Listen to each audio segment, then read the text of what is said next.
Oh. Well, Boomer Sooner, everybody. At least we aren't like our buddy Justin Fuente, also a former Sooner, losing to Old Dominion. But you know what? Even though we didn't lose to Old Dominion, Army still gave us everything we wanted. And we had an answer every time. In fact, probably the only bright side is the Sooners never really trailed in this ball game. They never trailed. But when they took the lead back after tying in overtime, that was the final one they had. And that was the one they needed. 28-21. Kind of a mid-scoring game. How did it happen? Well, it wasn't pretty, guys. But you know what? Even though it wasn't pretty, still got to do it. Tell you how it happened. 28-21 Sooners. Coming up next, Boomer Sooner 1982. Don't go away.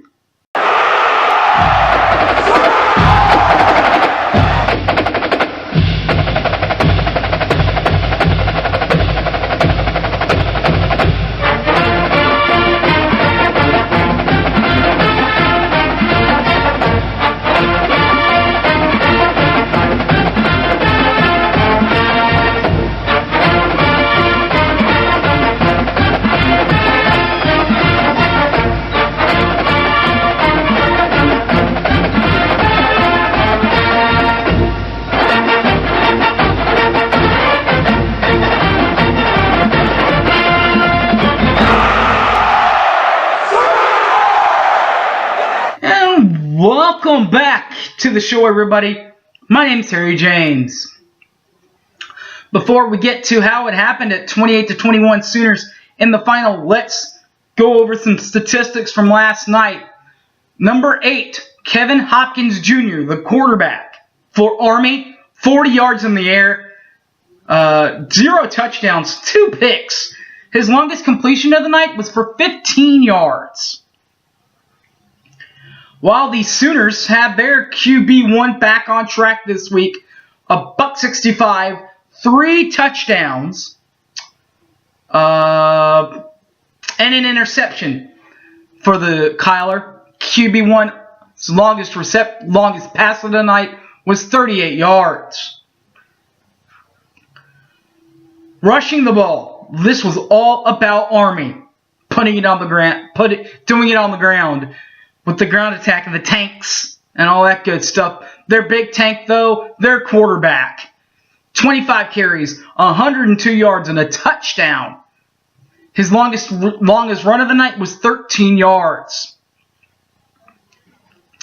But you know what? Our boy Trey Sermon didn't have a bad night. 18 carries for number 4, Trey Sermon, including 119 yards. Didn't have a touchdown, though. His longest run of the night was for 22 yards. The leading receivers for the sides for the Army Black Knights will start there. Number 5, Kel Walker, 3 catches for 40 yards. 0 touchdowns, 15 was his longest run. For the Oklahoma Sooners, it was Grant Calcaterra. Big GC, 2 catches, 47 yards. Didn't have a touchdown. His longest reception of the night was the 33-yarder.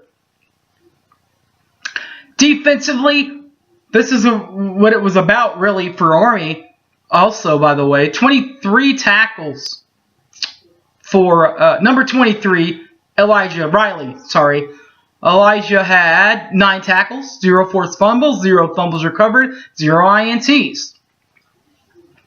For Oklahoma, number 9, Kenneth Murray. This is where I got the 28 total tackles by the sophomore. 0 forced fumbles, 0 fumbles recovered, 0 INTs for Kyler Murray. Great job, young man, last night.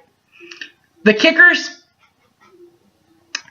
Jonathan Abercrombie for Army, 0 for 0 for 0%. So he is in A. Oklahoma is applicable. Austin Seibert, 0 for 1 for 0%. His miss was a 33-yarder.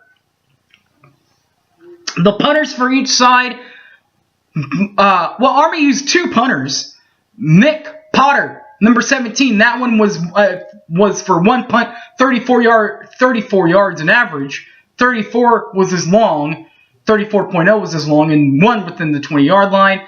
Nick Scrage was also in there for one punt, 49 along, 49 average, 0 long, 0 inside the 20, 0 touchbacks. For our buddy Austin Seibert also one punt, 36.0 in average for a 36-yard punt, 0 landed inside the 20-yard line, 0 touchbacks. So now we've done that. Now let's get to how we got to 28-21.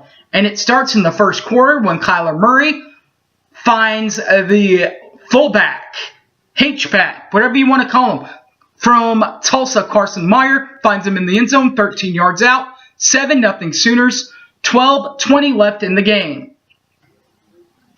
Then it was all tied up at 7-all with 2:47 left because Connor Slamuka, 1-yard touchdown run for him. Then Kyler comes right back out and gets a 3-yard touchdown pass to number 2, Darian Lamb, CD, 14-7 Sooners, 13 seconds left. Again, a tie when this quarter was all about the selfies for the quarterbacks. Number 8, Kelvin Hopkins, he's first. Kelvin Hopkins Jr., 5-yard touchdown. Selfie, 14-14, 6:19 left in the ballgame. We're all tied up at 14. And then it was Kyler Murray, 33-yard touchdown run, 21-24 Sooners, 4:25 left in the game.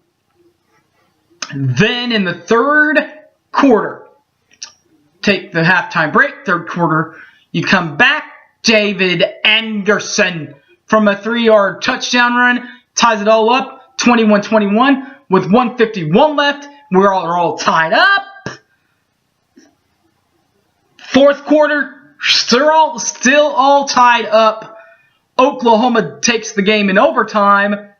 In the first overtime, Kyler Murray, 10-yard touchdown pass to Cedarian Lamb, 28-21 Sooners. Fourth down last night, the Army Knights do pass the ball as their quarterback Hopkins gets the ball up in the air, and it's intercepted by the Motley Crew. Parnell Motley to end the game for the Sooners. Riley's right call of the game was the pass in overtime. The 2-yard touchdown, the 10-yarder to CD to put the Sooners up 21-28. So there was that one. The Stoopsy stop of the night. That goes to us, man. The fans. We should get a game ball for this. Because the true Stoopsy stop of the night, when Kevin Hopkins was picked off by Kenneth Mann with 2 wins, he even said in the postgame that all of it went to us, the fans. Because when they needed a stop and they couldn't get the stop, the fans got louder. The moment they knew this was going to be a tight ball game, they got loud. They got a bit crazy. They got a bit crunk, if you will, there in the fourth. And at the end, Army just couldn't do anything when we were as loud as we were and as disruptive as we were. So Kenneth Mann gets the Stoopsy stop of the night. But I'm going to give us a game ball, and I hope we get one. That place, the Palace on the Prairie, was crazy last night. And I'm not just talking about the game, by the way, which the Sooners did end up winning. I know it doesn't feel like it, but you know what? We're 4-0. At least we're not like our old buddy up at Virginia Tech. And we're also former OU quarterback, by the way, Justin Fuente, and stuck with a loss because we don't. It feels like we did, but we didn't because we got the win, 28-21 Sooners. All right, guys. If you want to catch this and all my other videos, you can. Don't worry. Find them on YouTube. Boomer Sooner 1982. Also, on my Facebook account, Harry James Taylor. Also on the Twitter, at Hype Man Harry. Also, Thursdays now, I am on a podcast with, hold on, these guys right here. These Sooner football fans. See them right there? I'm on with them every week now on Thursdays. Well, yeah, on Thursdays, really. We do the recording Wednesday night, and they do all their stuff for Thursday. But if you're looking for something a little bit more professional, if you will, the professional way to do it, you can check this guy out. Locked On Sooners. Eric G. He does, now, like I said, the Sooner football fans, they're more of a fan podcast. Eric is a true professional, does things the right way every time, does about a podcast a day for the Oklahoma, covering the Oklahoma Sooners on the Sooner website, Sooner Locked On Sooners podcast. All right, guys, thanks for watching, and Boomer Sooner, everybody. Take care. I'm out of here. See ya.